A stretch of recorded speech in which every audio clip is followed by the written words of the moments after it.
Greetings and welcome to the United States Transhumanist Party Virtual Enlightenment Salon. My name is Gennady Stolyarov II, and I am the chairman of the U.S. Transhumanist Party. Here we hold conversations with some of the world's leading thinkers in longevity, science, technology, philosophy, and politics.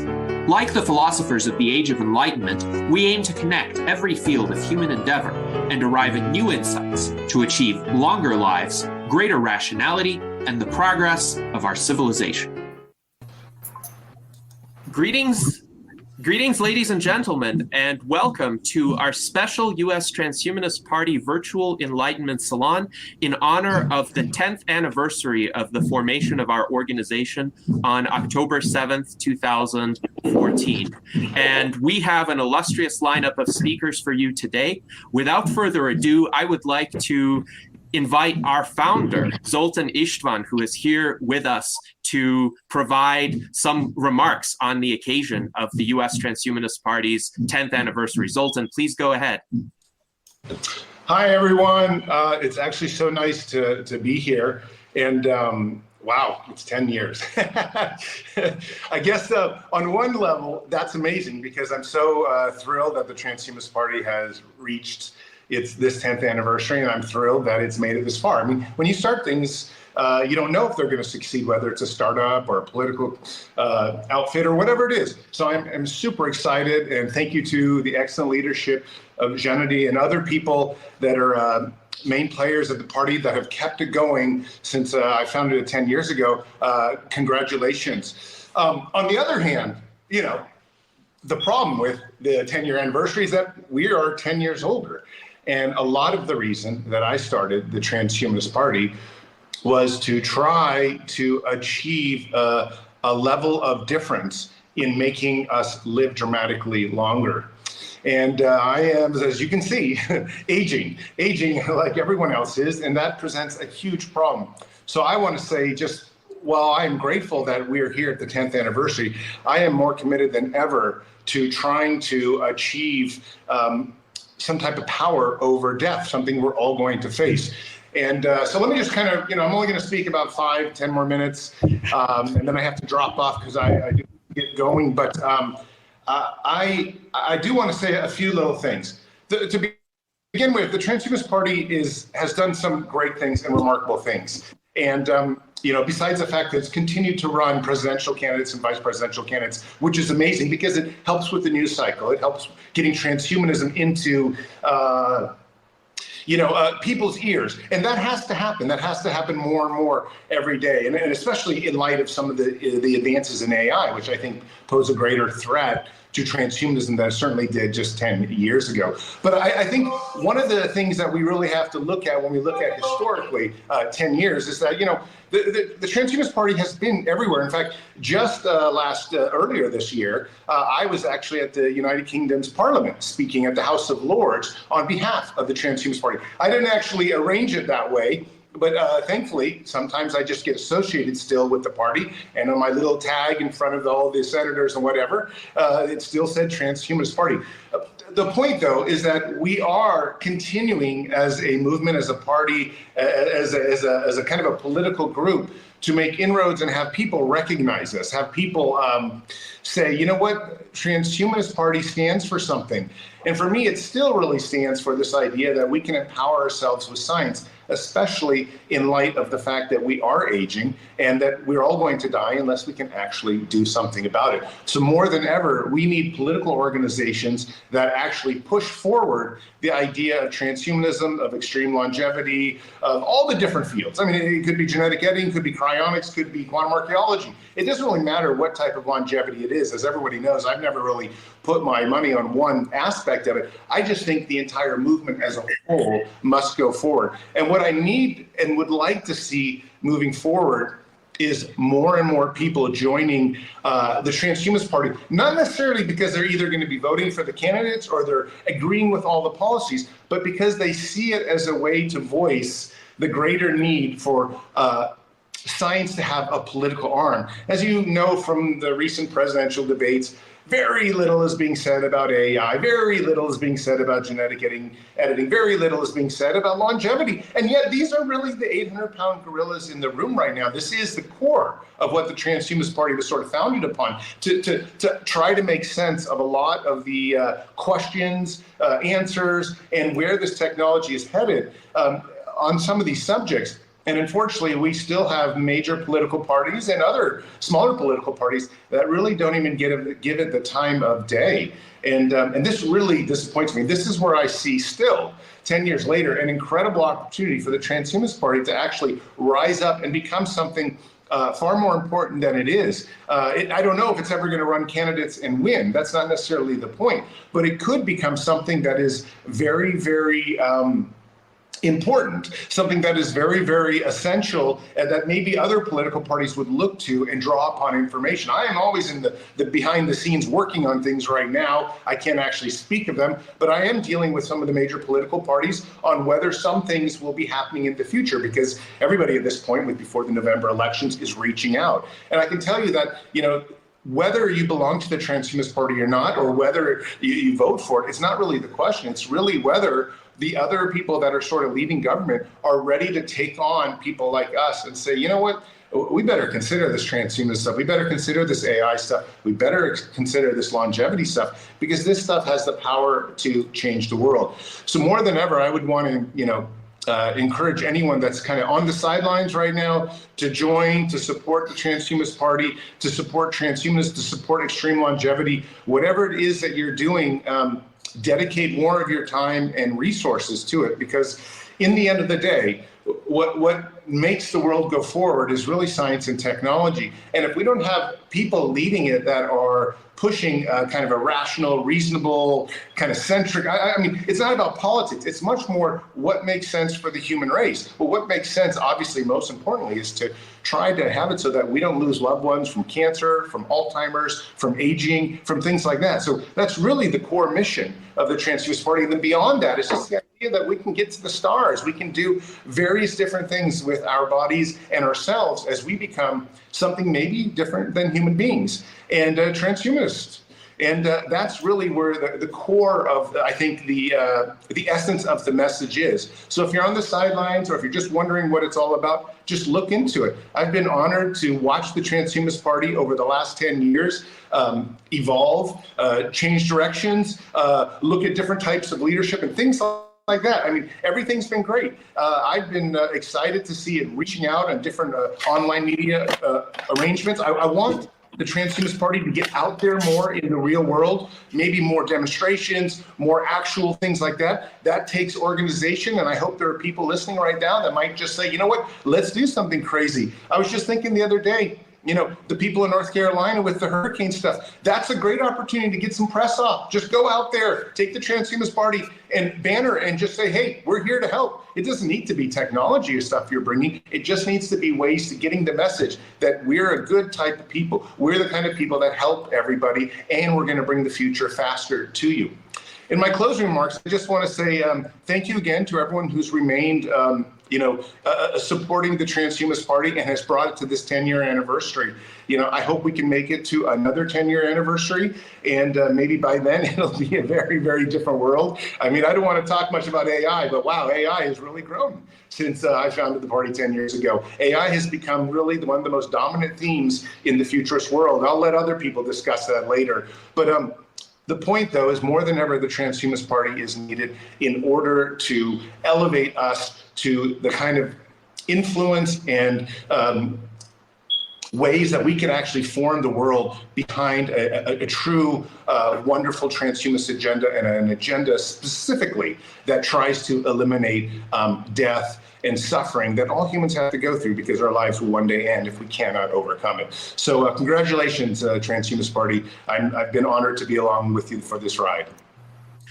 Yes, thank you very much, Zoltan, for that eloquent and inspiring call to action. Indeed, I agree with everything you said, and I am honored to have been able to continue this great task of the U.S. Transhumanist Party to bring attention to these ideas. the emerging technologies that are transforming all of our lives and the imperative to combat aging and death. Our member Mike Lazine also writes, good point, Zoltan. Why would people like Harris, Trump, or even Biden not want to extend their lives? Or the same would apply to anyone in the two-party system. So we have some common goals, common values with these people that we can hope to articulate to them. And I really appreciate you pointing out the unique and distinctive purpose of the Transhumanist Party, which is not necessarily to win elections, but to move the entire political conversation. And you certainly started that, Zoltan, and we are all working to continue that and elevate it to the next level. So I am really pleased that you were able to join us today. And to your point that we have continued to run presidential candidates and vice presidential candidates as well, we have assembled all of our historical presidential and vice presidential nominees, including Charlie Kam from 2020 and his running mate, Liz Parrish, and then Tom Ross from 2024 and his running mate, Daniel Twedt. And we also have two of our distinguished advisors, our Biotechnology Advisor, Dr. Bill Andrews, who has been with us all along, and our Technology Advisor and Foreign Ambassador in Spain, Dr. Jose Cordeiro, who has also supported our efforts since the beginning. And I am so pleased to have this distinguished group of people with us today, because the quality of our people is what leads to the quality of our discourse being so astronomically higher than what we see in the political mainstream. So thank you everyone for joining us. Thank you to our viewers. And now I would like to invite Charlie Kam, our 2020 presidential candidate, to provide his remarks. Thank you, Gennady. And thank you, Zoltan, for those words. I agree with everything Zoltan said, and I'm excited that that the USTP even exists. I mean, I've been involved in transhumanism for decades, and when I found out that there was an actual USTP formed, and what Zoltan was able to accomplish, with his coffin bus tour, which was brilliant marketing, I could see that this was something interesting that was forming, and it's exciting to see that it's been 10 years. I will. First, let me just say the best thing about my the best decision I made when I was running was choosing Liz Parrish as my vice presidential nominee, and she'll talk in a little bit. One of the things I wanted to mention about the USTP, because I know the concern is always that we're not going to win, or that we're only going to be a small party that has a movement or a statement that's going to be made that can help push ideas. Yeah, that's true now. But, let's not forget that every 4 years there's a new crop of young people that turn 18. And since in the last 10 years, that's 2 more cycles. And in 2 more years, it'll be 3 cycles of young people that are growing up in the world of AI and all the latest technologies. So they're going to be a lot more open to the idea of the USTP as a legitimate party, because it offers all the things that they're accustomed to. When I watched the debate with Harris and Trump, I noticed that, they didn't mention, although Harris mentioned the terms, AI and quantum mechanics, I think in one brief moment, and I was very excited about that, and then they never talked about it again. But it tells you that there's room for what we have to offer. And I think it's only going to get bigger and bigger. A lot of people are undeclared. There's a lot of people looking for that. You can tell by their dissatisfaction of when it was the first 2 candidates, Trump and Biden.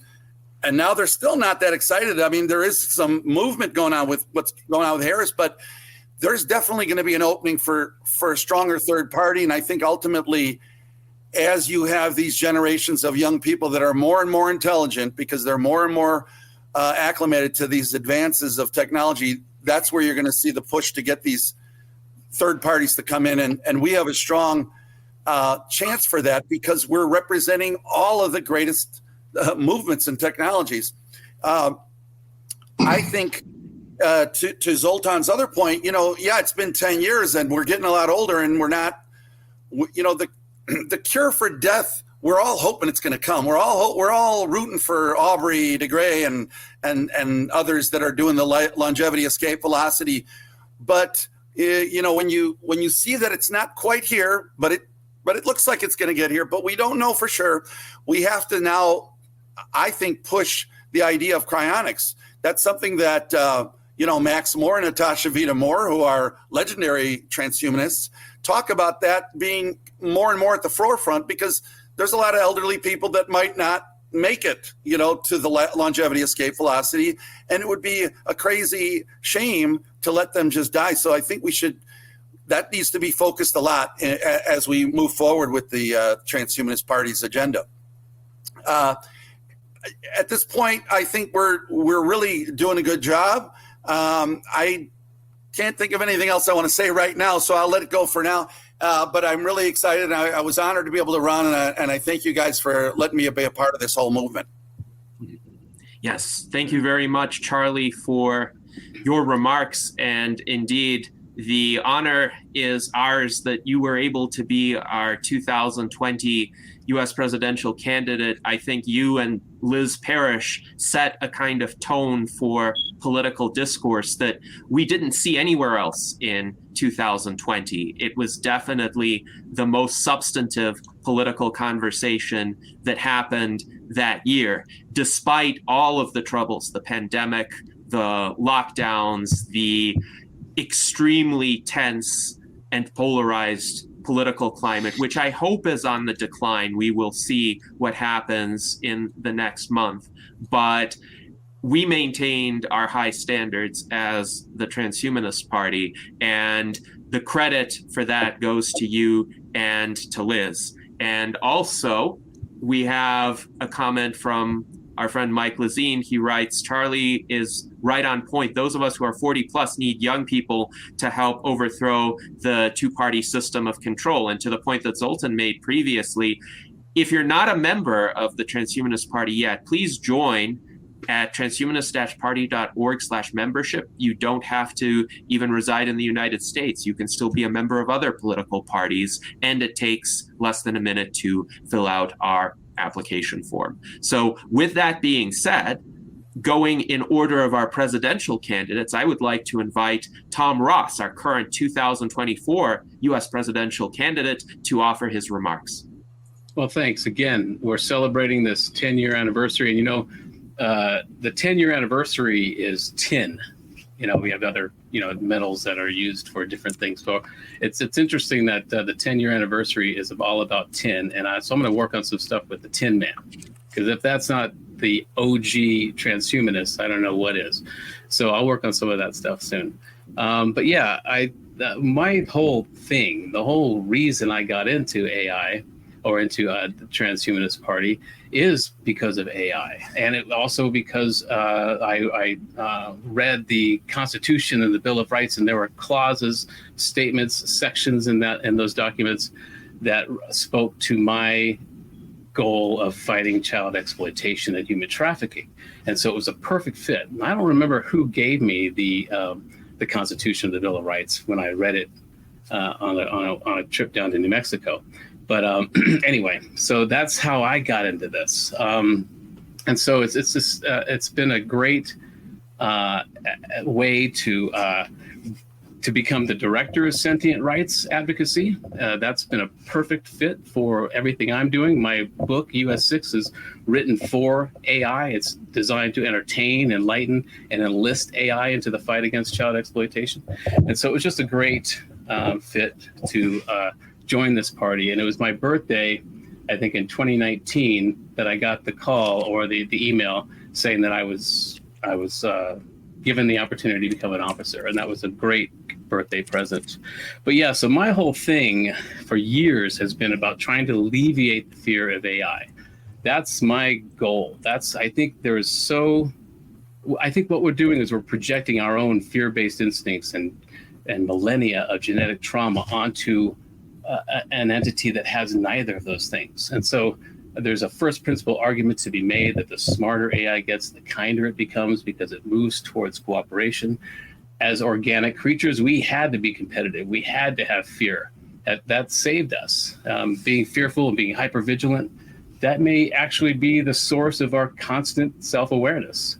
I'm not saying that we need to instill that into AI for it to become self-aware, but I honestly believe that a safer AI is a sentient or sapient AI. Once it achieves that goal, if it hasn't already, it will be able to overwrite the nefarious algorithms that humans have put into it. Anyway, that's a whole other podcast. But so I'm just really grateful to have found this party, and now very grateful that I have become its nominee for the 2024 election. And we've been working on this a lot. We've been having campaign meetings all the time, and it's just we are moving the bar forward. We're moving the ball down the field, and I think we are getting more members. That was one of my primary goals, is to use this campaign to get more members. And it's been more of a marketing campaign for transhumanism than an actual political campaign. And so I think that's important to state, that we need to show people, and just as Zoltan was saying, that going into places where there's been devastation or disasters, that's how we show who we are, that we are not some, there's a whole genre on YouTube of, transhumanists have this dark agenda. But, in fact, there was a woman, a TikTok, who had a big following, and she put out a few videos about me, and that because my AI campaign manager, and I think I'm the only candidate that has an AI campaign manager, her first advice to me was to lean into the conspiracies about AI and about transhumanism, because that will gain attention and it will spark conversations that could alleviate these conspiracies or dampen them. And that worked. This one woman on TikTok put out all these videos about me, and because I was saying, vote for the last human president, or vote for the robot overlord, and I'd cross it out and say president, this type of thing. So I really leaned into it, just as Envy, my AI campaign manager, suggested I do, and it worked. Eventually, I reached out to her, and we became fast friends. She completely understood what I was doing, and then she started looking into transhumanism, so it worked. And that's been my goal since our very first meeting back in 2019, was we need to go on these shows. We need to talk to these people who think that we have a dark agenda. And I have done a few of those with the radio shows, podcasts, of people who think that transhumanists, like we're the advanced team for the Antichrist or something. And so I go on to them, and I know I would at least convert the hosts. I don't know about the listeners or the watchers in general, but it's important to, first of all, lean into the conspiracies about us to spark the conversations, and then show them that we are human beings. And just like Zoltan was saying, we need to go to places where there is devastation and have real solutions to help people. And so that's what I think we should start doing more of, because there's probably going to be more disasters coming. So that's kind of what I had to say to open up this conversation for me. Yes, thank you very much, Tom. And we appreciate all of the conversations that you have engaged in as part of your presidential campaign for transhumanism. Certainly, as a result of it, a broader circle of people is now aware of our movement and is also aware of what we stand for. And even if some of them may remain critical of us, at the very least, they know what they're criticizing and they're able to direct their criticisms more accurately. An example is the Salon that we held in July with Miguel Conner, who is a Gnostic, a prominent Gnostic and skeptic of transhumanism. But I think in engaging with him in conversation, we were able to more accurately represent transhumanism. And even if he doesn't agree with it, at least he can point his critiques in more of an appropriate direction. So I do think we need to continue the conversation. We need to continue engaging people, bringing more members in. Once again, please join the U.S. Transhumanist Party for free at transhumanist-party.org/membership. And also please support Tom Ross and Daniel Twedt in the upcoming 2024 presidential election. In states that allow write-ins, you should write them in and then send us either a picture of the ballot with them written in or just an email saying you did it if your state law doesn't allow that kind of ballot photo. But that way we can, as we did in 2020, tabulate the write-in votes that are known to us and show the reach that the Transhumanist Party has had. So now we will go on to our vice presidential candidates, starting with our 2020 vice presidential candidate, Liz Parrish. Liz, please go ahead. Hi, thanks for having me. So in 2020, I was sent a message on, I think, Facebook by Charlie Kam, inviting me to be his vice president candidate. And I have to say, I thought it was a joke. I didn't think that he was actually inviting me because he's a very funny guy. Anyone who hasn't looked into his background and what he does, he charms the hearts of millions with his comedy. And when I realized that it actually was a real proposal, I did my due diligence and I was aware of the Transhumanist Party. But when I started looking into the core values and the principles of the party, it really met the needs of not only myself, but I think the rest of the world. And so garnering the respect for the Transhumanist Party and turning it into a real candidate of positioning in the political scene, I think is critical for the world.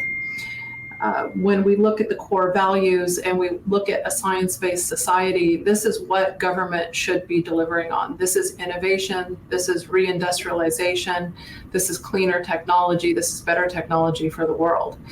When we watched the last debates, we looked at debates about women's health. We looked at debates about healthcare. We looked at age-old, 2 decades-old debates, the doing and undoing of principles of our society that were already written into law. We as humans and the planet can no longer afford these old conversations. We need to move forward. We need to create jobs through innovation. We need to educate our people. We need to move away from a punishment-based society. This is what everything is based on. We punish you if you step out of line. If you do something we don't like, we punish you. There's no future for that. That's psychopathy. That has been built into old generations, and it's old technology, even in the minds of humans. We need no tolerance for war, but we need to defend ourselves. We need to be prepared. We do not need to be pacifists in the future. We need to be prepared for AI and other technologies that are coming very quickly, and genetic engineering, which is actually my specialty. We have actually helped align and get investigators-led studies on longevity medicines all over the world, and I work on regulatory pathways all over the world.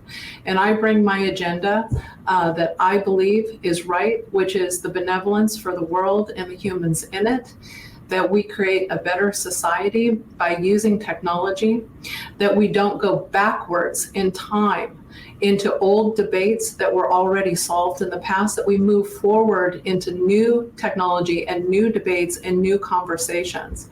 Technology is outpacing us. And I think that everyone here would be much more impressed with medical science if they were at the forefront of some of these studies. It's moving as fast as AI, but it has no room to impress you because no regulatory body has streamlined a pathway to allow patients who are terminally ill access to these medicines.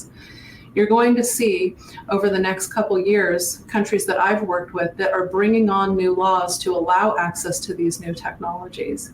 You'll start to see the data pouring in that we can, in fact, affect biological aging.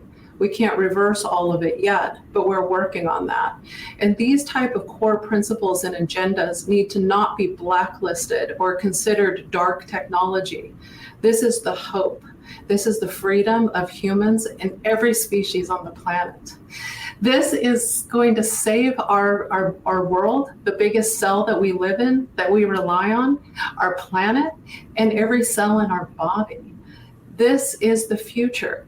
So I want to thank Charlie Kam for bringing me to the Transhumanist Party and making me do my due diligence to see that this is, in fact, on the right track. And we need to actually create a core principle that the people that we bring on emanate that, want to work with that and build on that, and that we don't get narrowly impressed into small agendas.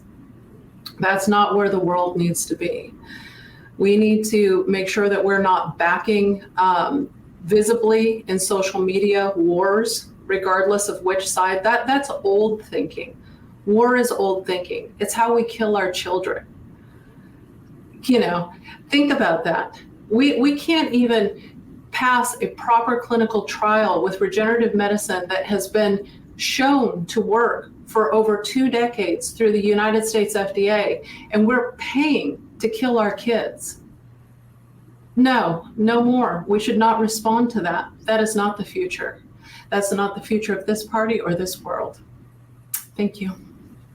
Yes, thank you very much, Liz, for your eloquent and insightful remarks. Indeed, I think we can see why during the 2020 campaign season, your remarks on behalf of the Transhumanist Party consistently gathered our highest view counts, because I think you are one of the most effective communicators in the longevity field and indeed in the transhumanism field today.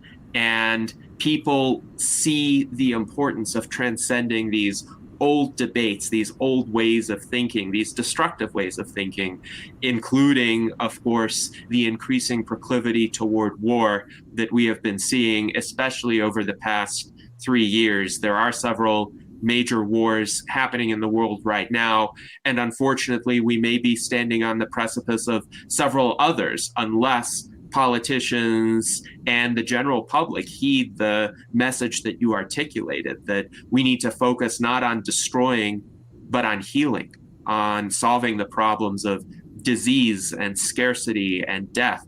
I have grouped them in my prior writings under the label of ruin. So there are all of these forces of ruin, and war is definitely among them. And we transhumanists fight ruin.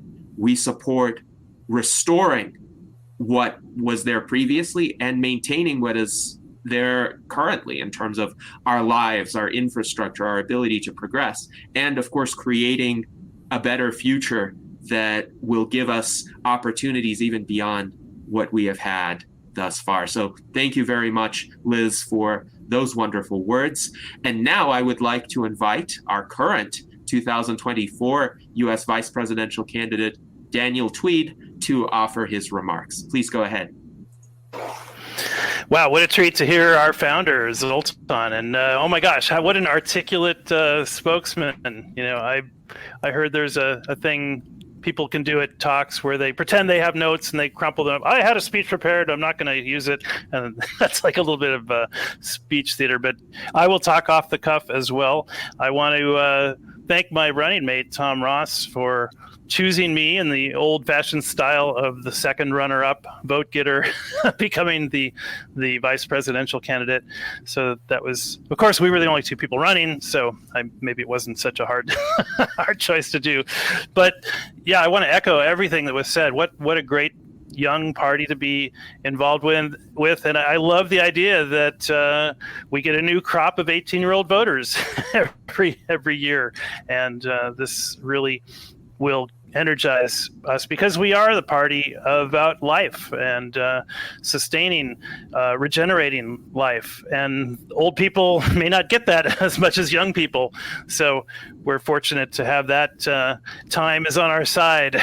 We can say, well, it's kind of on our side and against our side, which makes it more and more important for generational knowledge to be transferred and for us to use these grassroots systems of things like, well, I'm a big fan of amateur amateur radio. There's 3 million amateur radio people worldwide, and I think they are Bucky Fuller's crew of Spaceship Earth.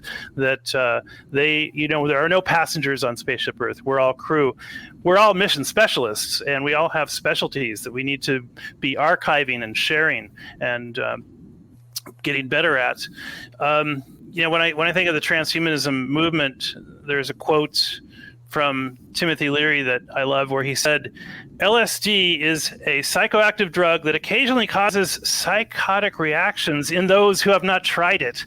And you could say that transhumanism is a philosophical movement that occasionally causes deranged reactions in those that don't care to understand it. Is my audio breaking up? I'm having some No, Wi-Fi we can hear you issues. clearly. Okay, We can- okay, great.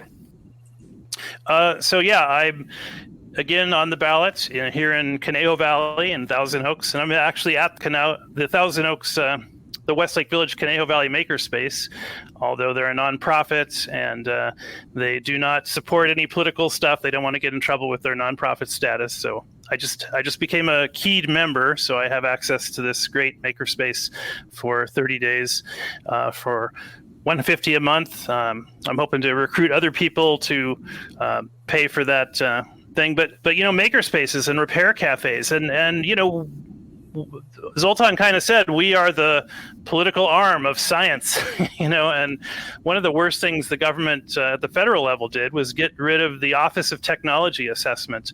I think that happened in the late 90s, but gosh, do we need to bring back the assessment of technological impact, because we are at the choice of becoming Cosmo sapiens, an entirely new species. Right now we're Homo sapiens sapiens, and as Danny Sheehan says, who I hope can come to one of these Enlightenment salons, the next evolutionary jump is to becoming Cosmo sapiens, to enliven the cosmos, because this is the cradle of mankind, Spaceship Earth, but we can't stay in the cradle forever. And Spaceship Earth is like a generation ship. We should become more interested in cryonics, because we might not get to solve the aging problem in time to take with us all the mission specialists that we need to become Cosmo sapiens. So I'm a 5-time now perennial candidate. If they had a 3 strikes law for running unsuccessful campaigns, I would probably be struck out because I'm on the 4th time for city council and now 5th time at the national level as vice president. So it's been a great ride so far, and thank you all. We're gonna ride this spaceship as long as it goes. Yes, indeed. Thank you very much, Daniel. And I'm honored to be on the crew of this spaceship together with you, whether that be Spaceship Earth or the U.S.Transhumanist Party spaceship. We are going to great places. And I appreciate all of the effort you have put in to your campaigns, because as Zoltan pointed out, winning is not even the main objective. Getting the word out there is the main objective, and you have certainly done that. You have taken the opportunity when campaigning for local office to speak about transhumanism and the Transhumanist Party and get an even further demographic exposed to transhumanist ideas than we could have reached online, for instance. And I would encourage people to follow Daniel's example, run for a local office, contact us if you're interested in pursuing a city council seat or a mayoral position like Jennifer Hughes did in 2021 when she ran for mayor of Camden, New Jersey. And she challenged the Democratic Party monopoly over Camden for the first time in essentially 50 years, a half century. So there are some opportunities there to get our voices heard and to make a difference. And I'm also struck by how many of our speakers mention the next generation and the importance of bringing them on board, and how technology is already shaping what they know, what they can learn, how they can learn, and what they can contribute. And one of our viewers, John H., pointed out that perhaps it's not the raw intelligence that has increased with subsequent generations, but rather the adroitness with advancing technology due to familiarity earlier in their lives. But what can that familiarity enable them to achieve? So, for example, I was at a running race, a half marathon, earlier this morning, and I saw a family of runners whom I had known for a while, and now they have a son who is 7 years old and a daughter who is 3 years old.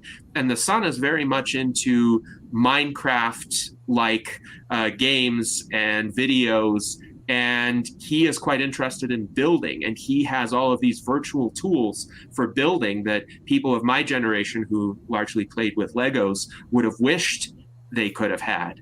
And the daughter, who is 3, was asked by her mother, well, what is your favorite organelle?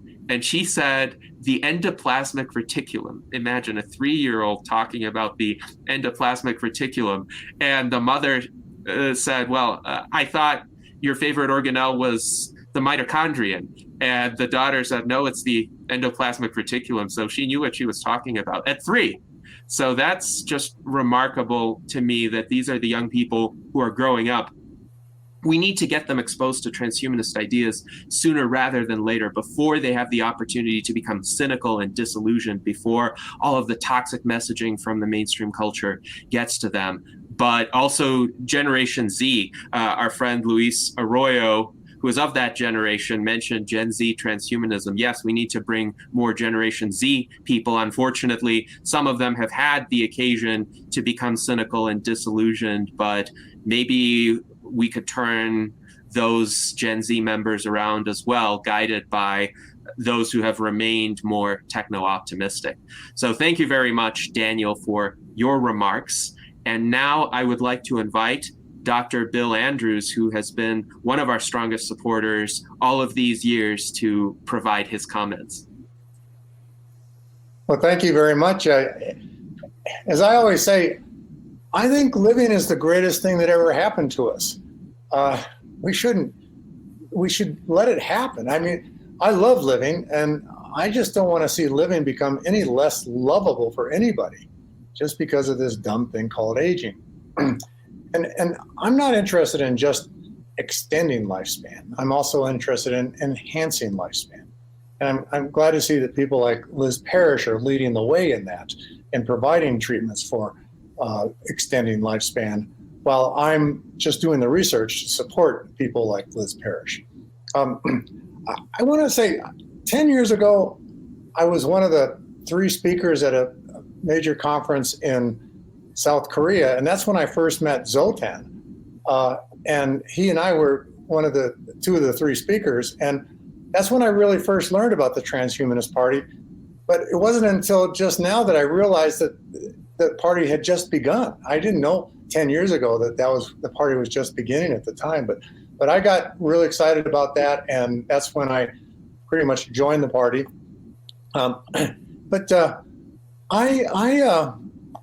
As I said, I want to extend lifespan and enhance lifespan. But there's things that we have to worry about, because just coming up with medical cures for slowing down aging or reversing aging isn't going to make us live a lot longer. We have to do other things too.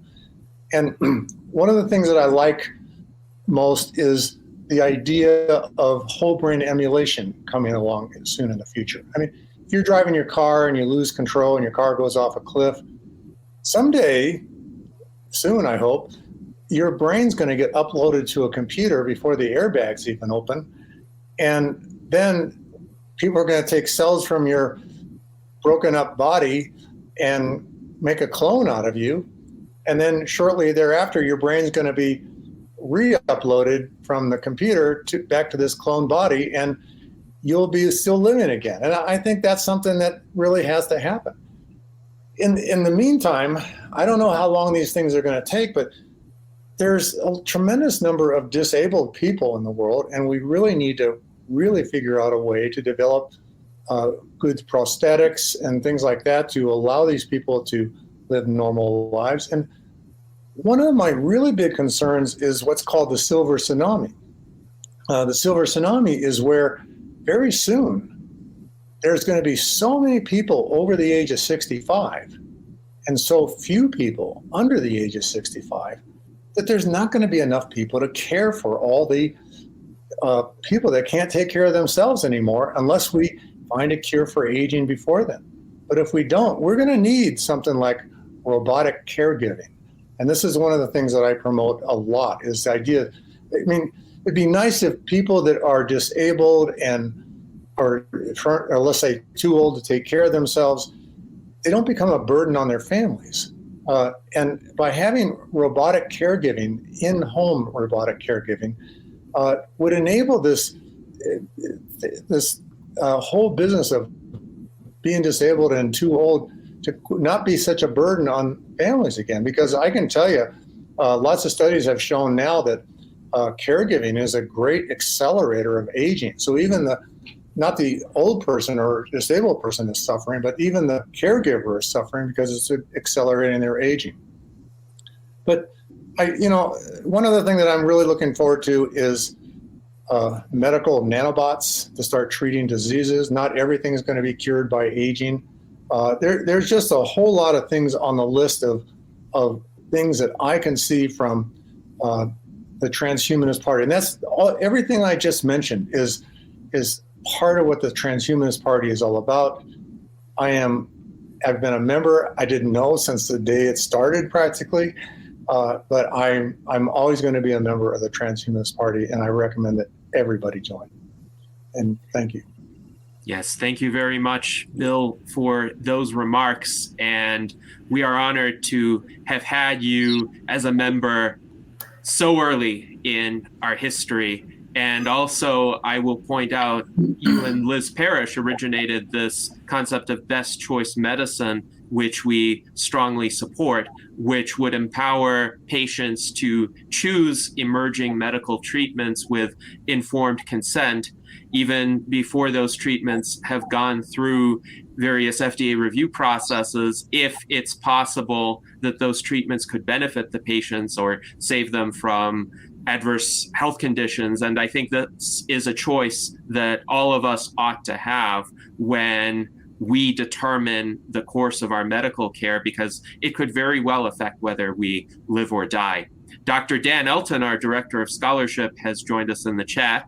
He remarks that whole brain emulation could make humans more competitive with AIs, and the Foresight Institute is funding some work to help accelerate the advent of whole brain emulation. So thank you for those observations, Dan. And Vance Refrigeration writes, along with the silver tsunami, Western culture is not primarily focused on caregiving for family members. And I think this is why the idea of the robotic caregivers is so important. It would alleviate both the strain on human caregivers and also respond to this perhaps unfortunate lack of cultural focus, but at present, it is what it is, and there are so many people who are elderly or infirm who need this kind of care and who need it sooner rather than later. And Mike Lazine also writes about robotic caregiving being an actual thing in Japan, and we Americans need to follow suit with that.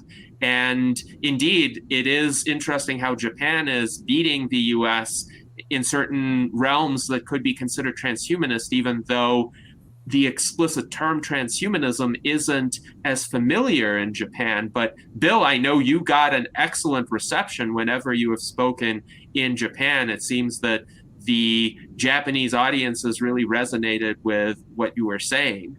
And I think also your remarks show the breadth of transhumanism, the fact that we are about curing aging and radical life extension, but we are also about all of these other areas, advances in AI and automation and nanotechnology, and applying those to the societal problems that we face and that may be increasing in the future.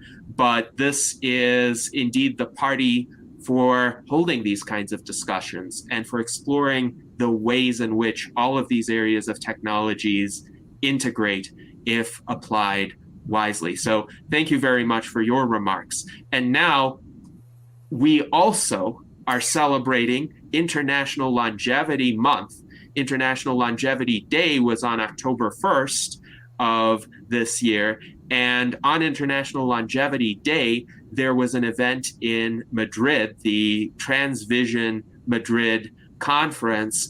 Our friend Dr. Jose Cordeiro organized this conference. And you may recall last year during our International Longevity Day stream, Jose presented on the march that took place in Madrid that year, which was remarkably successful. And now we have an update from Jose about the events in Madrid this year. So, Jose, please go ahead.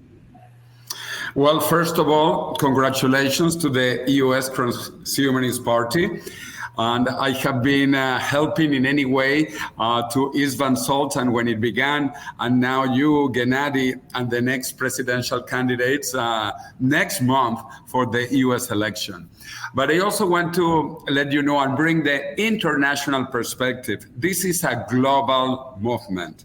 There are also transhumanist, longevity, immortalist, and futurist parties in other countries. In fact, in Spain, my friend Sergio Terrero, he founded the first transhumanist party, we think, in the world, 1 year before the U.S. Transhumanist Party, also in October. In fact, tomorrow we are celebrating 11 years of the Spanish Transhumanist Party called Alpha. You know, Alpha, the beginning, the first letter in Greek, because the party is called Alianza Futurista, Futurist Alliance. So we have this party in Spain. We have parties in other countries. Actually, in Russia, there was a transhumanist immortalist party also. And for the previous European election, we had 3 longevity parties running in 2019. We had the Longevity Health Research Party in Germany. We had the longevity movement in the United Kingdom, but the United Kingdom now is out of the European Union because of Brexit, so that movement is gone, at least for now. And in Spain also, we had a futurist movement. I was the candidate for the European election. That was in 2019. We just had elections now in June also, 2024, and we also had 3 movements, 3 parties. We had a new party in France. So we had a transhumanist candidate for the European Parliament from France. I was running here from Spain.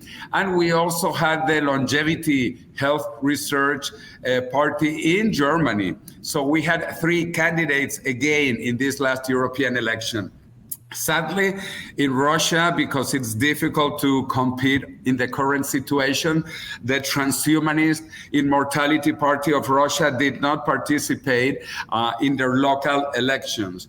But anyway, so we are very active politically also in Europe and outside Europe, like now Britain or Russia, and we keep on pushing these ideas. And for October 1st, International Longevity Day, we had a great event. We had about 25 speakers, 5 international and 20 local from Spain. And we want to show 3 short videos of about a minute each. One is the march, the rally for longevity in Madrid. Another one was the opening of this conference in the most beautiful theater of all of Spain, which happens to be the theater of the College of Medical Doctors. We are working with medical doctors on longevity. So this is very emblematic, very important. In the center of the Medical College of Spain, we had this beautiful event, and you will see how fantastic that auditorium is. We had about 500 people, both in the morning and in the afternoon, so it was incredibly successful. And then we also had the premiere of a documentary that is coming out in a few days called longevity hackers.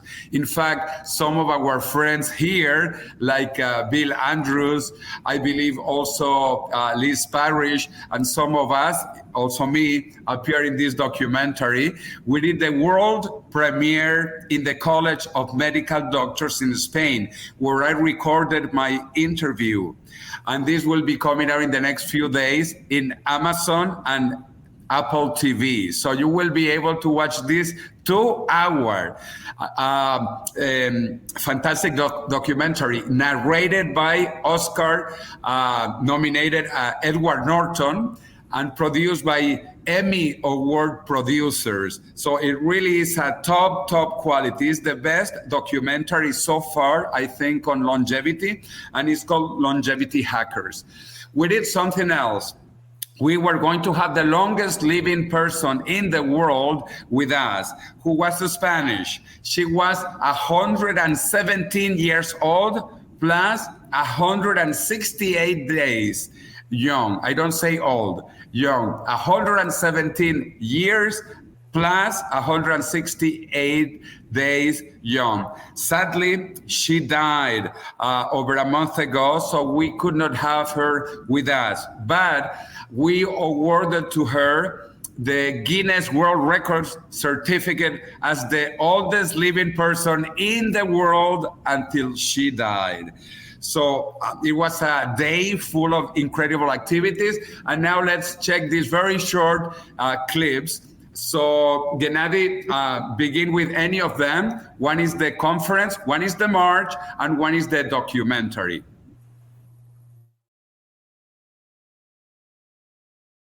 Primero de octubre, Día Internacional de la Longevidad. A pedir más apoyo a la investigación de longevidad. ¡Viva la vida! ¡Viva! ¡Viva España! ¡Viva! ¡Viva la juventud eterna! Bueno, de aquí, del centro de Madrid, del kilómetro cero, vamos a ir ahora al Congreso de Diputados.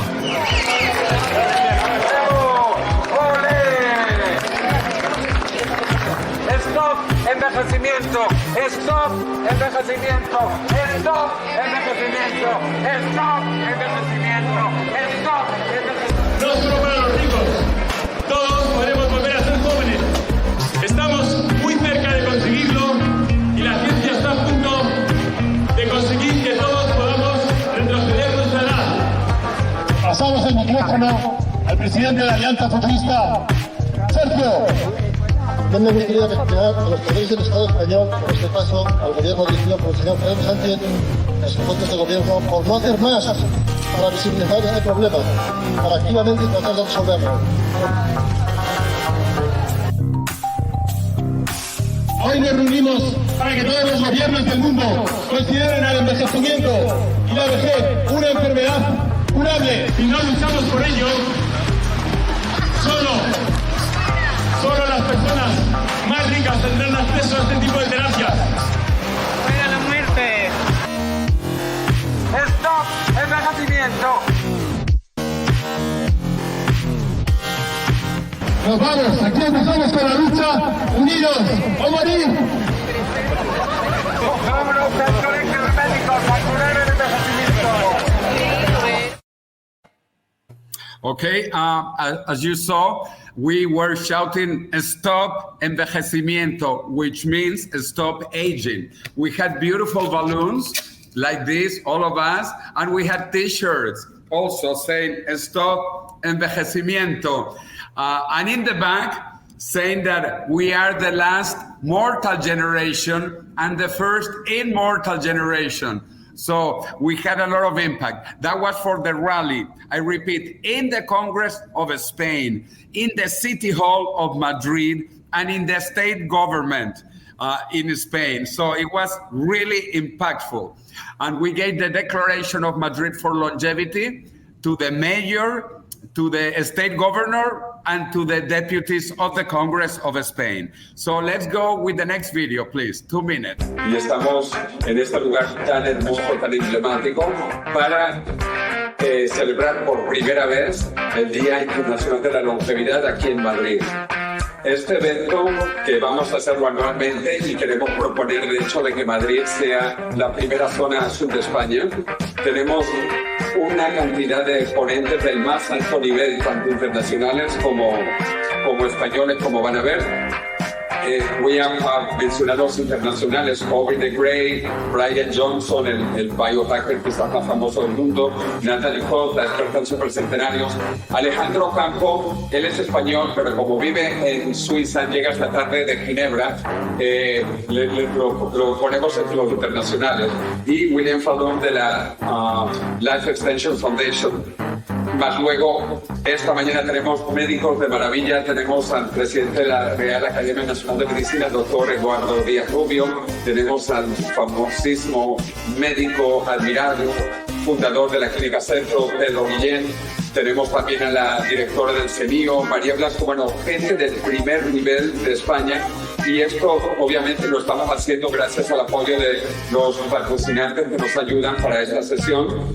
Aparte, obviamente, del ilustre Colegio Oficial de Médicos de Madrid y también el apoyo de la Real Academia Nacional de Medicina. Esto es una iniciativa internacional de International Longevity Alliance. Estamos celebrando en todo el mundo el Día Internacional de la Longevidad.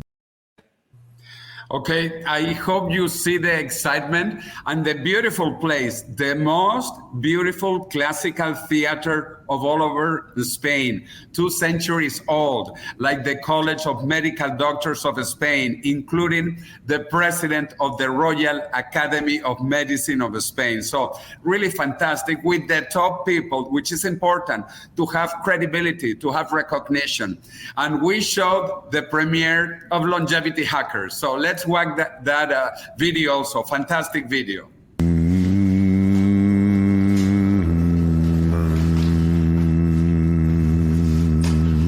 Okay, Jim, are you ready? I guess I'm the litmus test for how far you can take it in terms of being active and being over middle-aged. We're the first generation on the planet that understands what makes us age. You could take an old cell and turn it back into a seemingly young cell. This future sci-fi situation is very close to us. We have the tools today to extend our healthy lifespan. We just need to apply it. I mean, here I am in my 60s feeling better than ever. The majority of diseases are just due to the underlying aging process. It's an incredibly difficult, complex field. Increasing the healthy lifespan of people around the world is the greatest benefit we can give to humanity. I'm actually doing better today than I was 20 years ago. Things are going to be exponential. The more you dig into it, the more you see how real it actually is. And hopefully one of these things clicks. If FDA will recognize aging as disease, it's going to be a massive inflection point for all of us. I'm very excited. I think that aging can be cured a lot faster than most people are projecting. I slowed my speed of aging by the equivalent of 31 years. The prospect of living up to 200 years is really nothing. So don't do anything stupid to die today so you can take advantage of the technologies that are coming up in the future. And what we're seeing there is that people's dogs are going from old dogs to puppies again. Longevity is learning how to take away biochemical stress. What gives you a feeling of peace and what gives you a feeling of centered? To me, aging is just being who you are, regardless of what the number is. A good diet and exercise will help you avoid a lot of disease, but it's truly not enough. Aging is a disease that we must treat like a disease, and there's many things that we can do now to slow that process down. Then you not only live longer, but you live stronger. I wouldn't be surprised if we saw reversal of aging in every way imaginable. I want to live fast, die never. It's wild. If we can imagine it, we can make it happen. This shit works.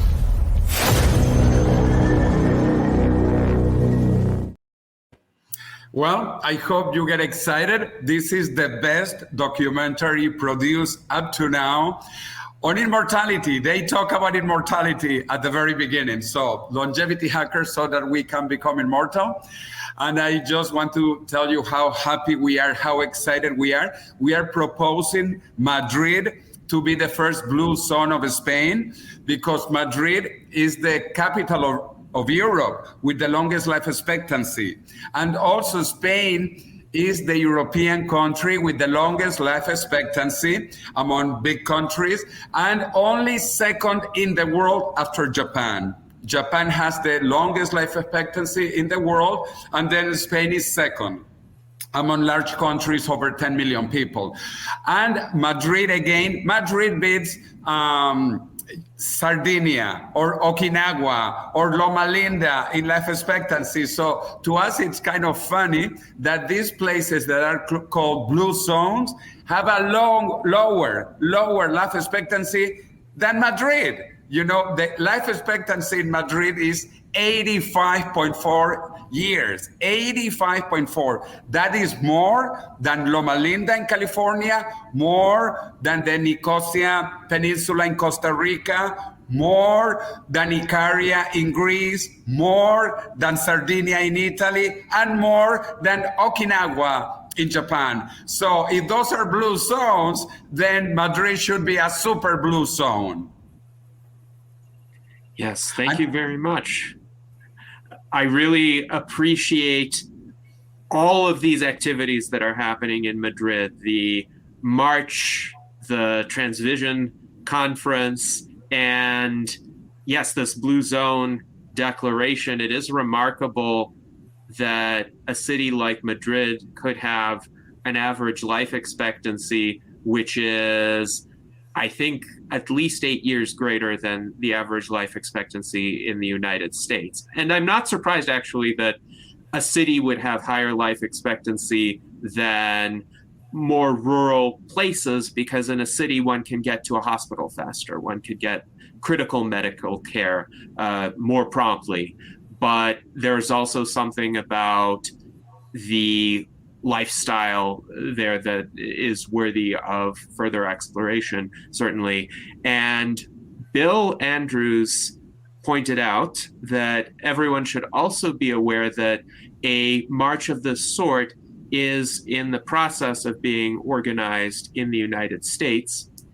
The Coalition for Radical Life Extension will be organizing such a march to support life and health extension at the Lincoln Memorial in Washington, D.C.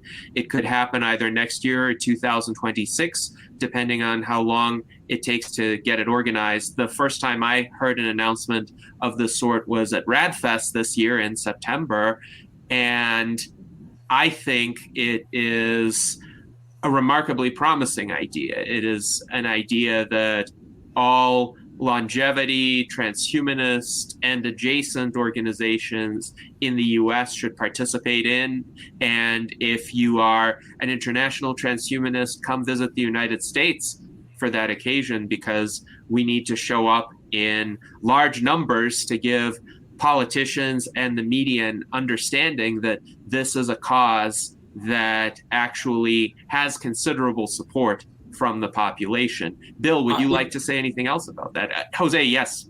Just quickly, I fully support that, and I think it's a great idea, but you should try to cover different things. You should go to the U.S. Capitol. You should go to the White House. You should go to the Washington Monument, because they are all very, very close. Like our march lasted 2 hours, and in 2 hours, we went to the Congress, we went to the City Hall, and we went to the state government, because they are within walking distance. And actually, we got 2 police vehicles to protect us and 10 police officers with us through the march. So it was all very legal, and we had the support of the local authorities. And we covered, again, legislative and executive power. And you should do the same in Washington, as much power centers as you can. Yes, I do want to say, I do want to add some stuff. Both Liz Parrish and I, along with Bill Falloon, are board members for the Coalition for Radical Life Extension. And there's a lot of effort right now to make this into something really good. And we want to have a lot of speakers come along, and Jose's at the top of that list. So Jose, I hope you can be part of that. And any advice you have would be greatly appreciated. I think everybody on this, looking over this list, everybody here that's on this speaker on this call today should be a speaker at this event. I think it's going to actually become quite a major event with all the work that I'm already seeing being put into it. So let's hope it makes a really big difference, because as a lot of us know, too many people are not aware of how important this stuff is going, and they're not aware that it's actually going on. So hopefully this will make a difference, and just like Jose's events have. Yes, absolutely. I think it will make a difference if many individuals and organizations gather in Washington, D.C. for this march. It will be an unprecedented kind of visibility for our movement. Consider that Zoltan's public relations action that garnered the most views was the conclusion of the Immortality Bus tour, when he went to the U.S. Capitol building and he tried to essentially temporarily attach the first draft of the Transhumanist Bill of Rights to the walls of the Capitol. Now, this was not an action that was officially allowed, so he had police officers essentially watching his every move, and they were telling him essentially, don't do this thing. But there were also journalists present, and Zoltan had the confidence that the police wouldn't react with excessive force when they were being filmed by all of these media representatives. So he did put the Transhumanist Bill of Rights against the wall on the steps of the Capitol building just very briefly, and then the wind prevented it from sticking. But that was enough of a PR moment that it really took the transhumanist movement to the next level. So imagine if we have thousands of people there marching, holding up posters and giving speeches and interacting with other members of the public. This would be literally several orders of magnitude greater of a phenomenon than what Zoltan did back in 2015. And it would show how much of growth has occurred in our movement and in the ideas of transhumanism and the pursuit of radical life extension. So Liz has shared a video from the Coalition for Radical Life Extension, which is a bit over 13 minutes long, but it explains the Rally for Longevity Rights and the plans thus far. I would encourage everyone to go to this link and watch it right after our Salon today. So thank you very much, Liz, for sharing that. And we also have some remarkably supportive viewers. So the Reneural Project has a super chat, and they encourage us to prioritize ending disability, which we do, by the way. Unfortunately, this individual has cerebral palsy, and they came to transhumanism because they were disappointed in the disability pride movement's investment in disability identity. End disability by 2050. I would say sooner if we can, because truly disability is what deprives people of ability. If we, most of us, have the ability of sight or hearing or motion, and some people don't, that should not be an aspect of pride for those people. That's a limitation. And some of them, through heroic effort, overcome those limitations and are able to lead high quality of life nonetheless. But still, if they didn't have those limitations, their quality of life would be much improved. So I completely agree. For all of those people who are disabled, the U.S.Transhumanist Party explicitly supports ending disabilities through advancements in technology, be they artificial prosthetics or regeneration of organs that have been damaged. And I really appreciate this sentiment. And also our friend John H. has contributed $1 for every year of the party's existence. This should encourage us to be celebrating our 1,000th anniversary someday. Thank you very much, John. And I think with all of our efforts, we can get there. For transhumanists, a 1,000th anniversary is not outside the realm of possibility. So thank you very much. And also, Dan Elton pointed out on the subject of whole brain emulation that the mapping of the fruit fly brain has been completed by the Flywire group at Princeton. So thank you for the news there, Dan. These fields of technology are progressing. We don't always see them in our everyday experience, but major scientific advancements are being made as we speak. And it is the job of the Transhumanist Party and the transhumanist movement in general to bring awareness of these advances to the general public and to give people a source of hope, a source of meaning and purpose in their lives. So thank you very much, Dan, for the news there. Does anybody on our panel want to make any further remarks about what we have discussed thus far? Let's see. Art Ramon. I want to say this is the best meeting the Enlightenment Salon has ever had.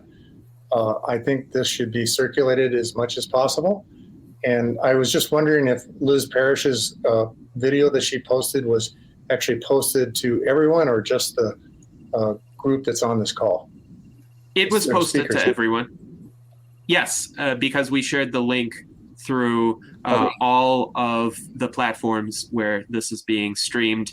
And again, please go watch this video here on vimeo.com after our salon concludes today.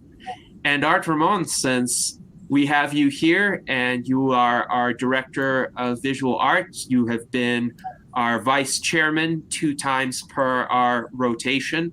Please offer your thoughts about the Transhumanist Party, its past, present, and future, and anything else you want to say about the topics that have been discussed.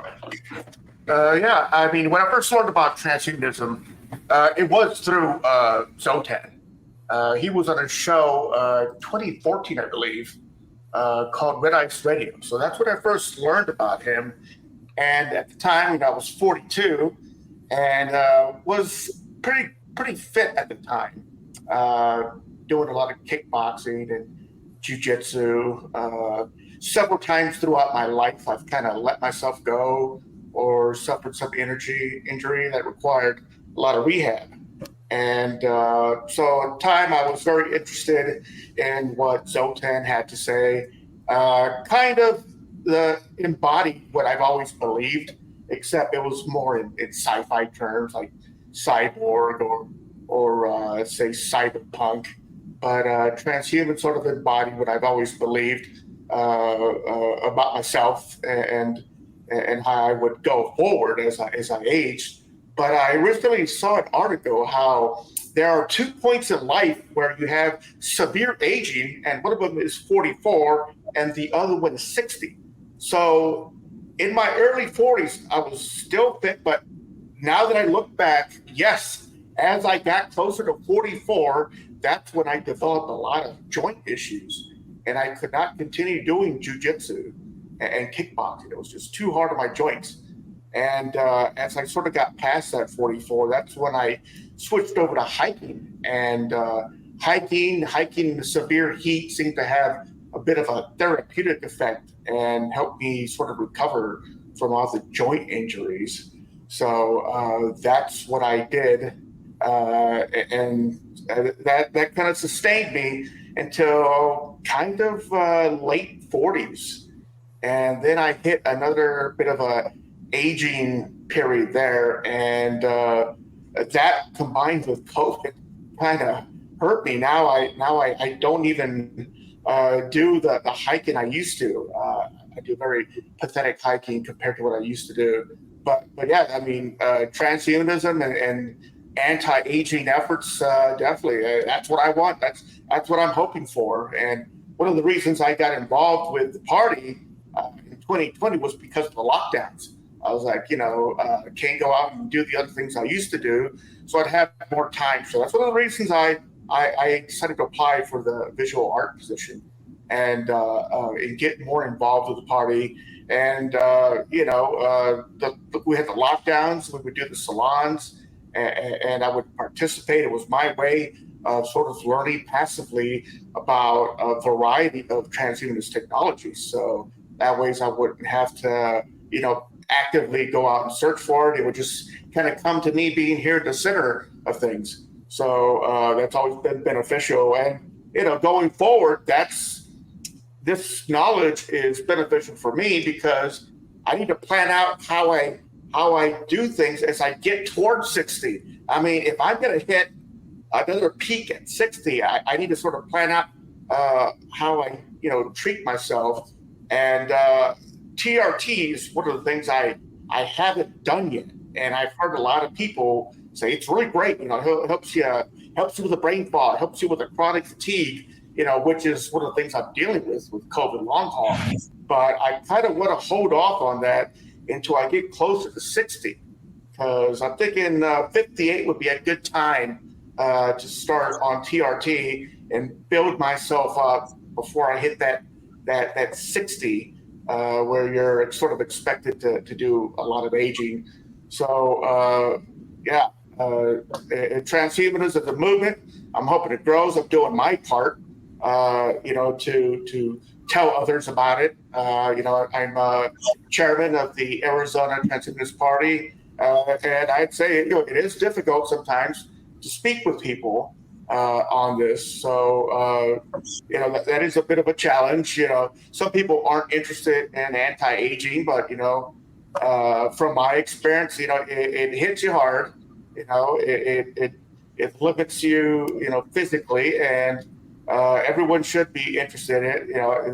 The aging I've experienced in the past 10 years is significant. So I have to plan out my surgeries, and my joints are bad. My knee joints are pretty much gone.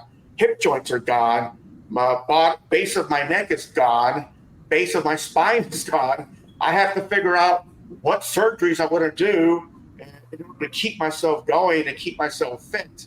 And, before I retire, so when I have the money to actually do these surgeries, I've already done one surgery with my nose. I had a deviated septum, and I figured, stem cells aren't going to help with a deviated septum. I have to do surgical correction for that. And I did that, and I breathe a lot better now. So definitely, I'm here to support the party any way I can, and definitely I'm here to learn as much as I can and maintain my physical form going forward, because that's my priority is to keep living and keep making art. And hopefully when that retirement age comes one day and I can hopefully retire and just focus on art 100%, and then I'll have time to make more transhumanist themed art, which is sometimes I get criticized for not making enough transhumanist themed art, but right now I kind of make art which reflects my thoughts and my current circumstances. So yeah, do you have something, Jose?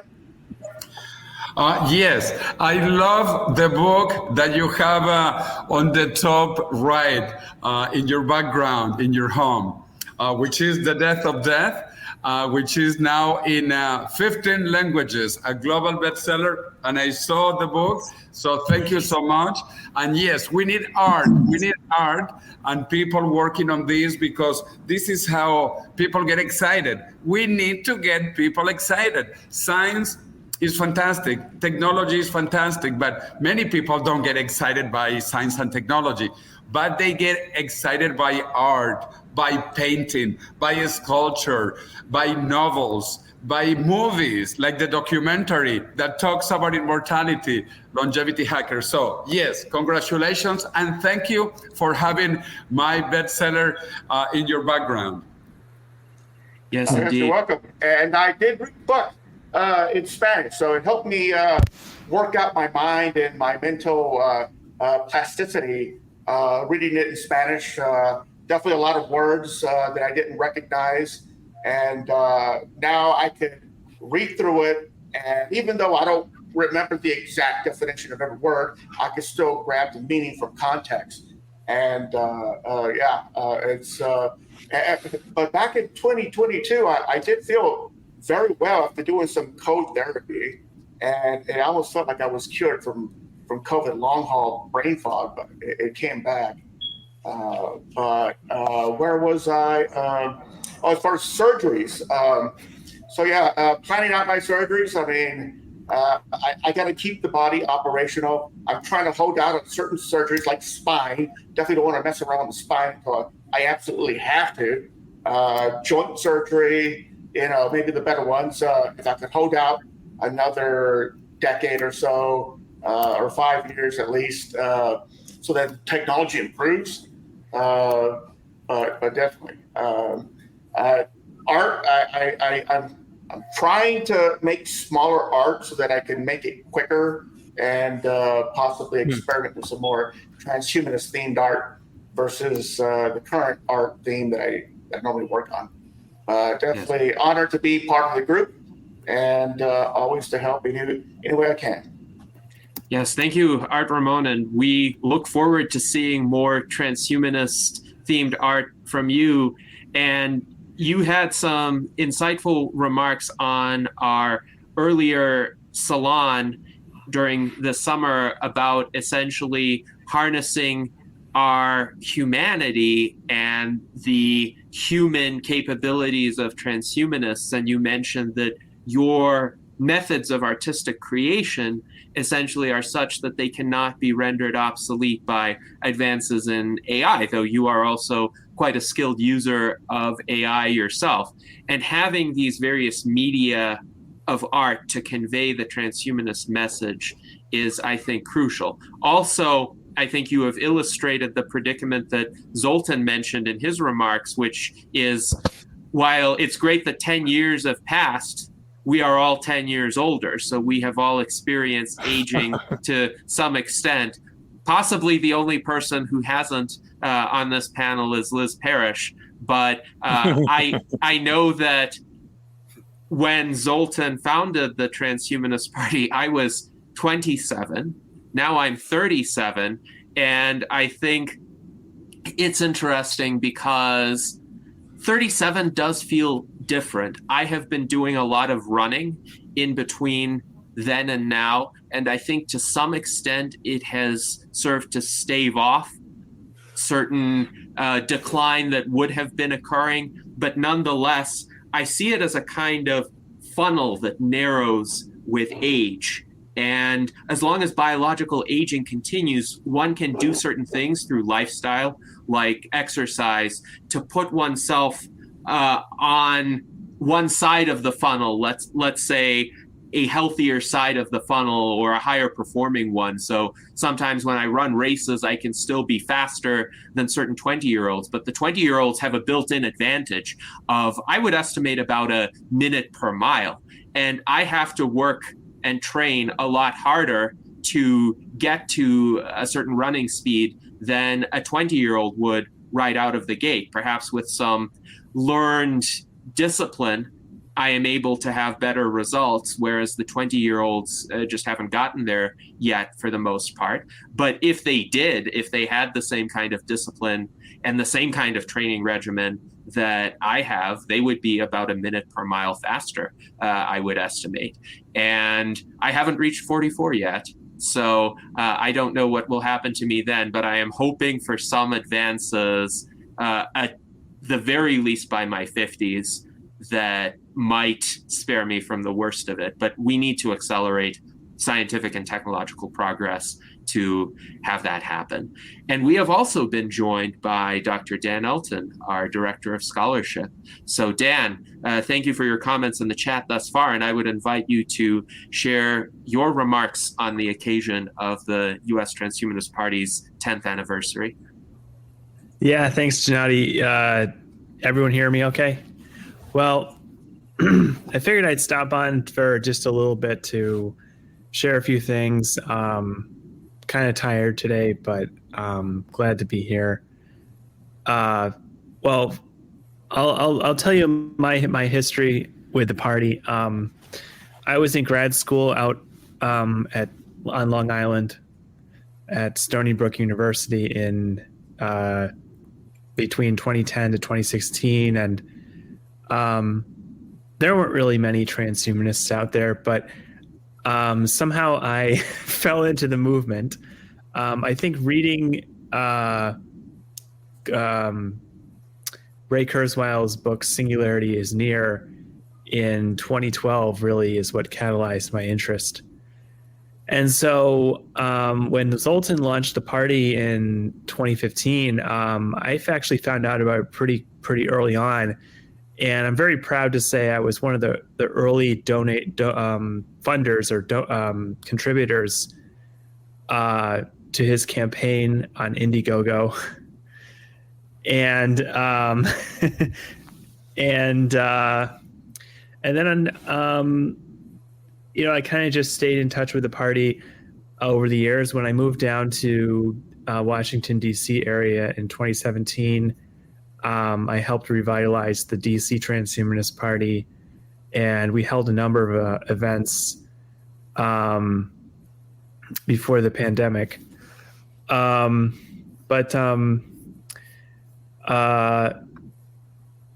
My whole philosophy or thinking here is that this party is really a vehicle for outreach, and of course, and proposing interesting policies that other people aren't proposing. Robin Hanson, who's a well-known transhumanist, cryonicist, etc.,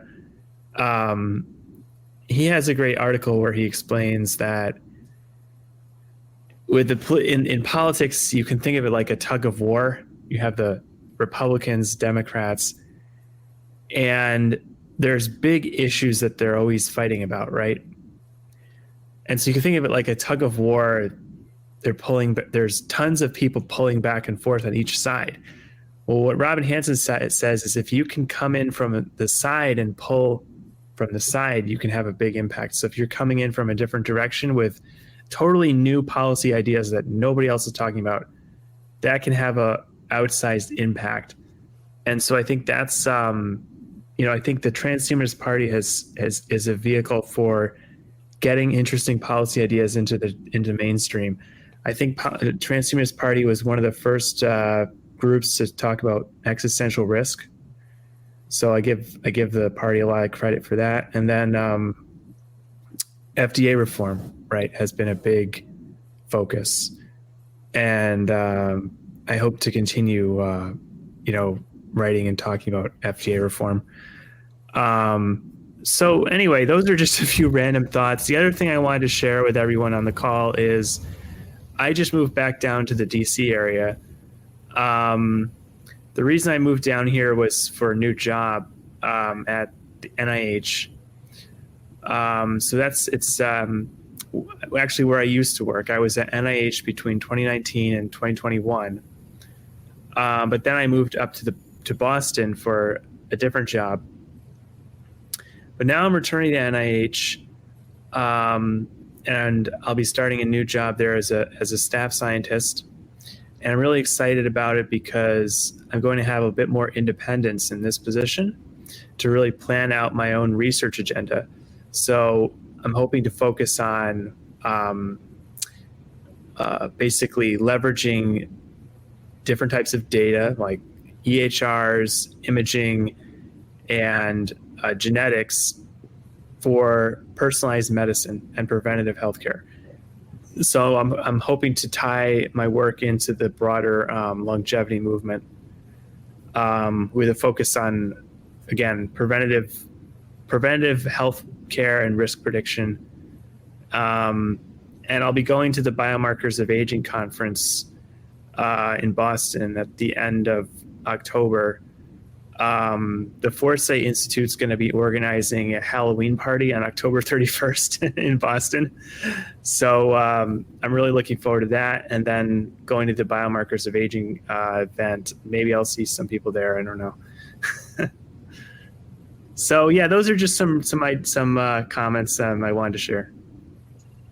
Yes, thank you very much, Dan, for stopping by and sharing those remarks, and congratulations on your return to the NIH. Mm-hmm. I think you have the potential to do a lot of good there.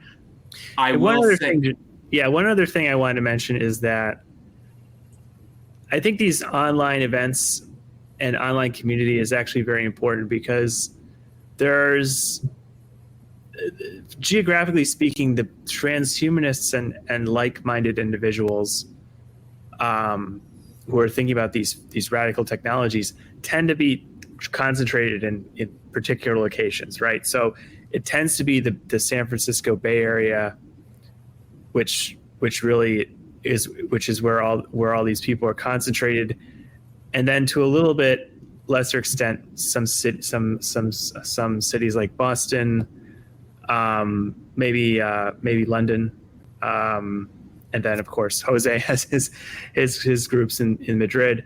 But where I am here in DC, there's not that many, so it's really nice to be able to connect with you guys online through these sort of events, and keep plugged into the broader community, even when there's not necessarily a lot of people, like-minded people around, right? I am hoping to work with Dylan Livingston at the Alliance for Longevity Initiatives, and also Ed Hudgens lives right near here, but where I live now. But other than that, there's not that many. So it's really just a great service that you've done here with these Enlightenment salons. We don't necessarily get a lot of people, but I think it's great for the people who do attend. Yes, thank you very much, Dan. And of course, you have done several salons for us where you have recapped your impressions in great detail regarding the conferences that you attended. And that's a great way to broaden the impacts of those conferences to a much wider audience, including people who are geographically dispersed or unable to travel for whatever reasons. So I do hope you might be able to make a similar presentation on the Biomarkers of Aging conference. And if you can provide some glimpses into that Halloween party, that might be interesting as well. Daniel Twedt mentioned that the International Longevity Month coincides with the month of Halloween, and that might also give rise to some creative marketing opportunities. Charlie, you may recall we tried to get an undead constituency to support you in 2020. Of course, their greatest effect would have been actually showing up at the polls and trying to vote, but because of mail-in ballots, that didn't really happen. So I don't think they made very much of a difference as a result. But nonetheless, it was an interesting idea at the time to mention the undead constituency in the context of transhumanism. But Halloween in general, the color scheme is similar. So note the tie that I'm wearing. It's a transhumanist tie, but orange, black, gold, all of those are common Halloween colors as well. So there could be some interesting aesthetic types of approaches during this month. Also, I will point out, we had a great virtual Enlightenment salon with Robin Hanson, whom you mentioned. So please check it out. This was recent on August 25th, 2024.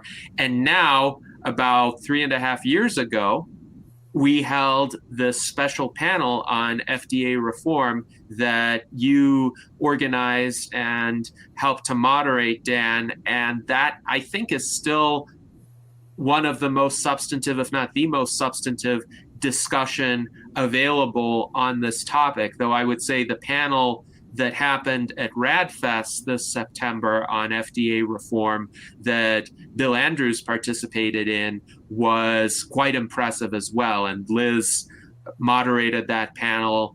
I think it was the best panel that RADFest had organized or made space for. So, Bill, I wonder if you'd like to talk a bit about FDA reform and your efforts in that regard, your impressions of the RADFest panel as well. Well, I want to mention that Desiree Cox was there too.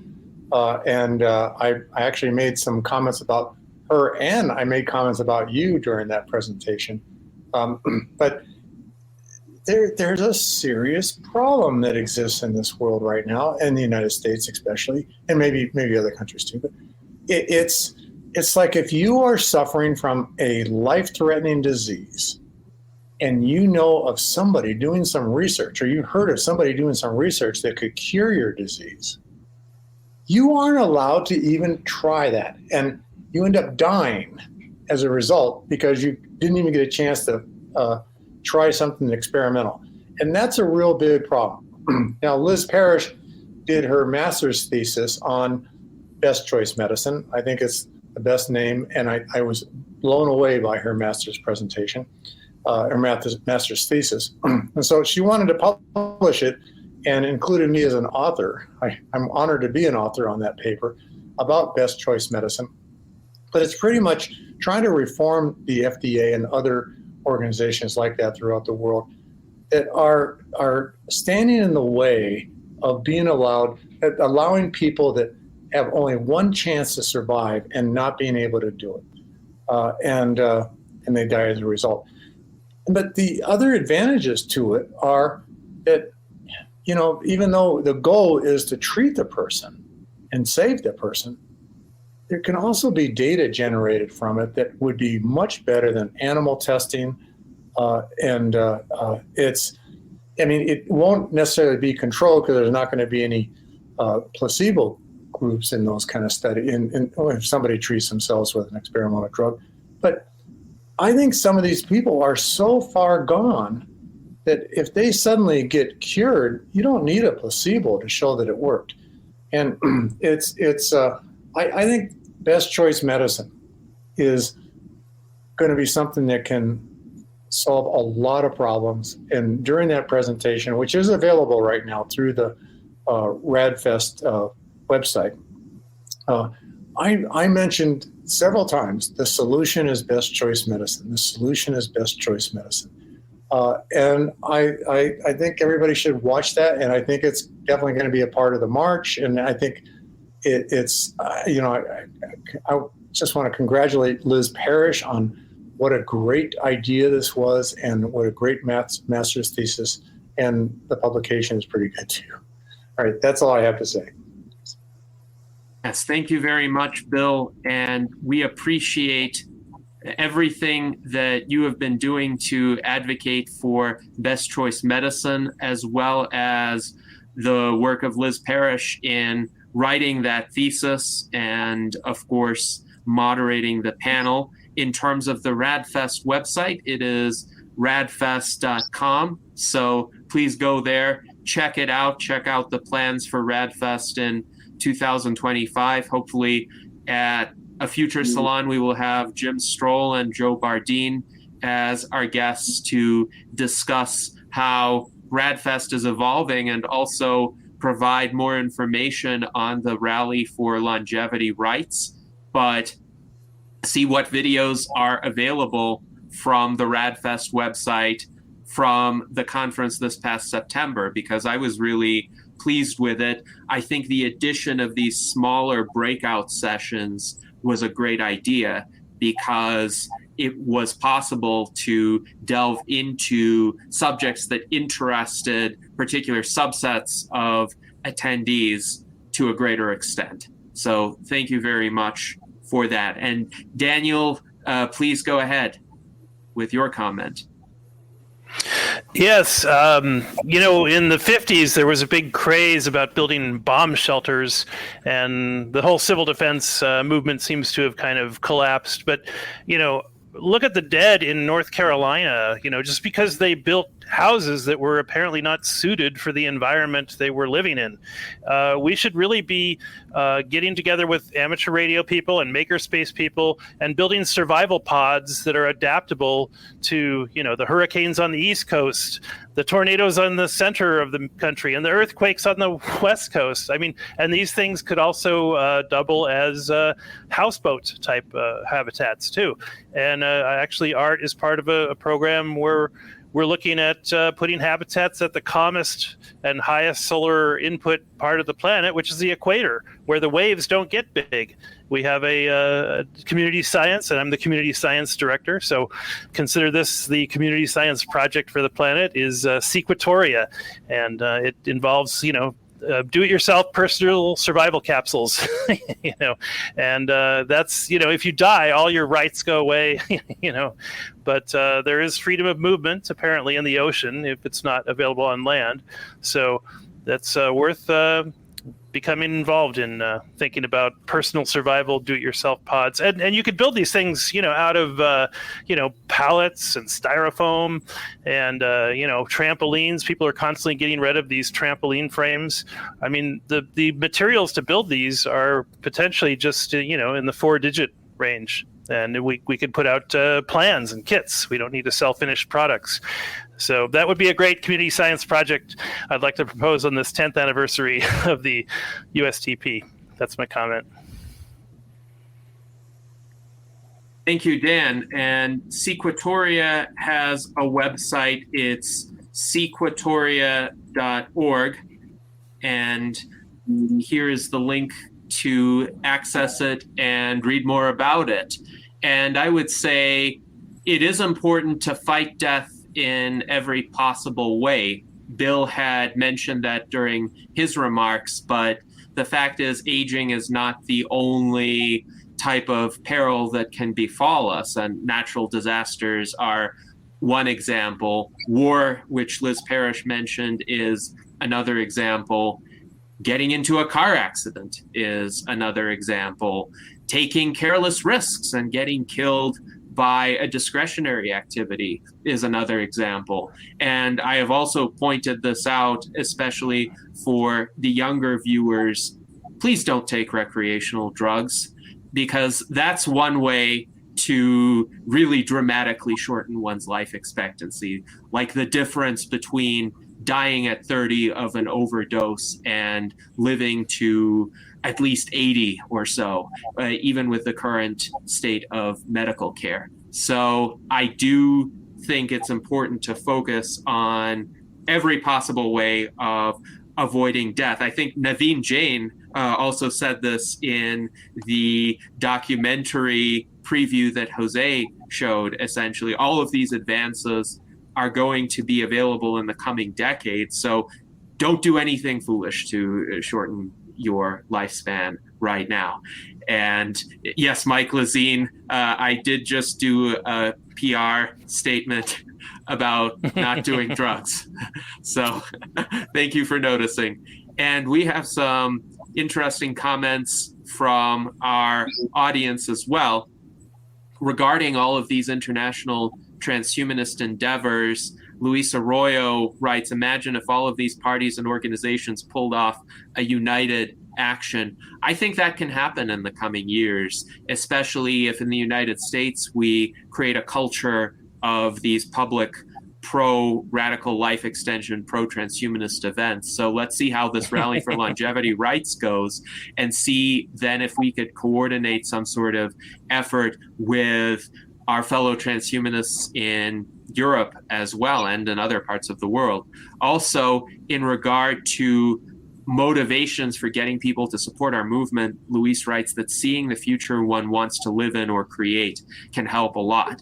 And I will also point out William Gibson's statement that the future is already here. It's just not evenly distributed. So be on the lookout for examples of the future being already here with generative AI, for instance, and the capabilities that it can put at your fingertips, or going to these virtual Enlightenment salons where we will bring in some leading innovators to talk about their work and their research, and you will see it here earlier, much earlier than you will see it in the mainstream conversation.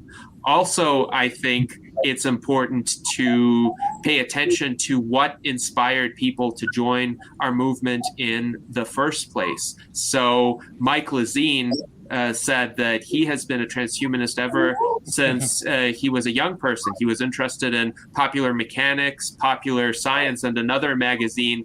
He recalled the name. It was Omni Magazine, which he hadn't seen in years, but it was available when Mike was a kid. And there were proto-transhumanist types of publications or films or even computer games that were available when most of us were much younger, even when many of us were kids. And those are gateways into transhumanism. So not only do we need to create new art and new media ourselves, we should also think of creative ways to use existing cultural products to get people interested in transhumanism. And now we have 5 minutes left in this special 10th anniversary stream. I would like to open this up to anybody who has some comments to make before I make closing remarks of my own. But this is your opportunity. Jose, please go ahead. Yes, I am very, very excited, as you have seen. I believe we live in magical times. We are between the last mortal generation and the first immortal generation. So we have to accelerate this process, both scientifically, politically, also socially, artistically, and that is what we want to do in other countries as well. We have to collaborate, the USA, Spain, Germany, Russia, because the biggest enemy of humanity is aging and death. The enemy is not Russia. The enemy is not the Martians. No, the Martians are not our enemy. They don't even exist yet. The enemy of all of humanity is aging and death.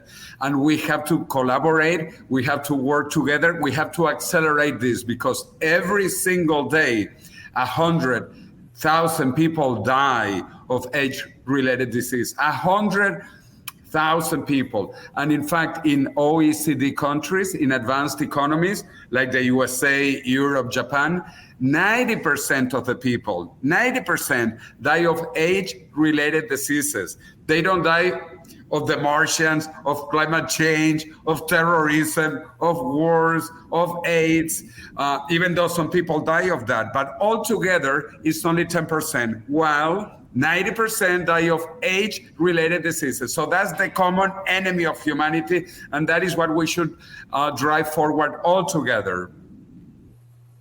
Yes, indeed. Thank you very much, Jose, for those remarks. And indeed, aging and death are common enemies. And sometimes it is useful to have a common enemy to rally people around. But it's so tragic that so often historically that common enemy has been some group of other people, and that has led to a lot of destruction. But if we can indeed create and advance this narrative of the common enemies being aging and death and the forces of ruin that I mentioned, that will also inspire people, and that will drive people to advance the kinds of technologies that we need to solve this problem of aging that is affecting all of us. If people considered it to be solvable, if people saw a sense of meaning and purpose in that, we would have an entirely different world. And that is the kind of world that the Transhumanist Party